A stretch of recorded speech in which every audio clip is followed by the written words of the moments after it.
જય શ્રી કૃષ્ણ મિત્રો. આજે આપણે શ્રીમદ્ ભગવદ્ ગીતાના 3જા અધ્યાયનું વર્ણન જોઈએ.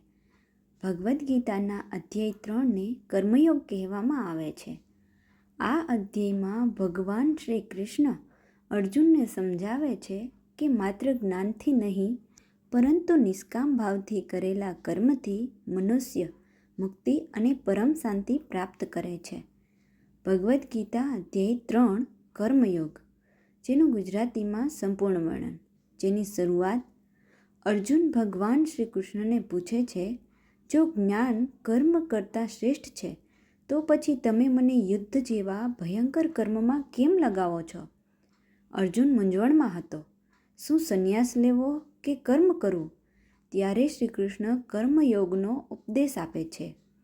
તસ્માદ સક્તઃ સતતમ કાર્યમ કર્મ સમાચર અસક્તો યાચન કર્મ પરમાપ્નોતિ પુરુષઃ. મનુષ્યએ આસક્તિ છોડીને હંમેશા પોતાનું કર્તવ્ય કર્મ કરવું જોઈએ, કારણ કે નિષ્કામ ભાવથી કર્મ કરનાર મનુષ્ય પરમપદને પ્રાપ્ત કરે છે. કર્મયોગનો મુખ્ય અર્થ: માનવ જીવનમાં કર્મ કર્યા વિના કોઈ રહી શકતું નથી.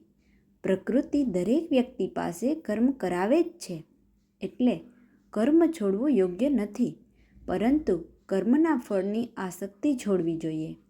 આને નિષ્કામ કર્મયોગ કહે છે. મુખ્ય લક્ષણો.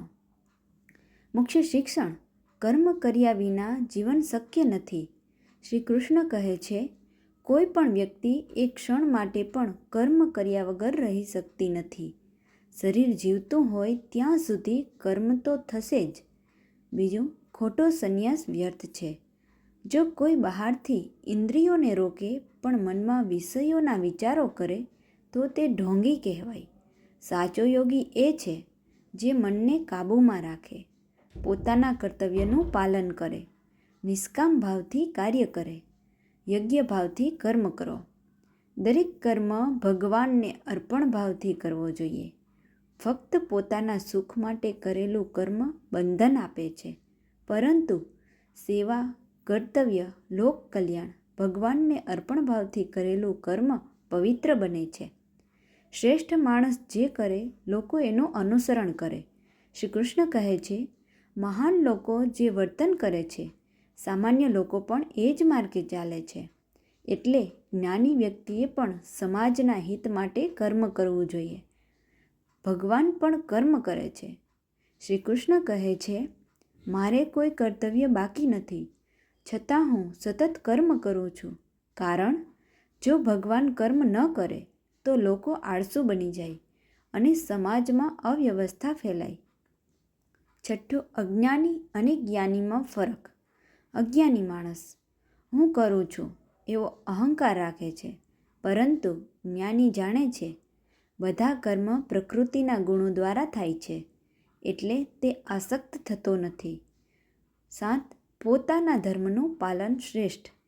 જેનો પ્રખ્યાત શ્લોક શ્રેયાન સ્વધર્મો વિગુણઃ પરધર્માન સ્વનુષ્ઠિતાત સ્વધર્મે નિધનમ શ્રેયઃ પરધર્મો ભયાવહ.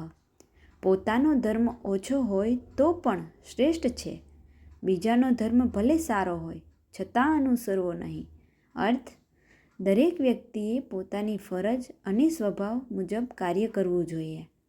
કામ અને ક્રોધ સૌથી મોટા શત્રુ. અર્જુન પૂછે છે, માનવ જાણતા હોવા છતાં પાપ કેમ કરે છે? શ્રી કૃષ્ણ જવાબ આપે છે, કામ, અતિશય ઈચ્છા અને ક્રોધ આ બંને મનુષ્યના મહાશત્રુ છે. આ જ્ઞાનને ઢાંકી દે છે, બુદ્ધિને ભ્રષ્ટ કરે છે, મનુષ્યને પતન તરફ લઈ જાય છે. કામ પર વિજય કેવી રીતે મેળવવો? શ્રી કૃષ્ણ કહે છે, ઇન્દ્રિયોને નિયંત્રિત કરો, મનને સ્થિર બનાવો, બુદ્ધિને શુદ્ધ કરો, આત્મજ્ઞાન મેળવો. ત્યારબાદ કામ અને ક્રોધ ઉપર વિજય મળે છે. અધ્યાય 3નો સાર. આ અધ્યાય શીખવે છે કે કર્મ કરવો જ જીવનનો માર્ગ છે. ફરજમાંથી ભાગવું નહીં, પરિણામની ચિંતા વગર કર્મ કરવું, ભગવાનને અર્પણ ભાવથી જીવન જીવવું, કામ અને ક્રોધથી સાવધાન રહેવું. આ જ સાચો કર્મયોગ છે. જો મારી વિડીયો પસંદ આવે તો લાઈક કરો, શેર કરો અને મારી ચેનલને સબસ્ક્રાઈબ કરો, જેથી આગામી વિડીયોની માહિતી તમારા સુધી પહોંચી શકે.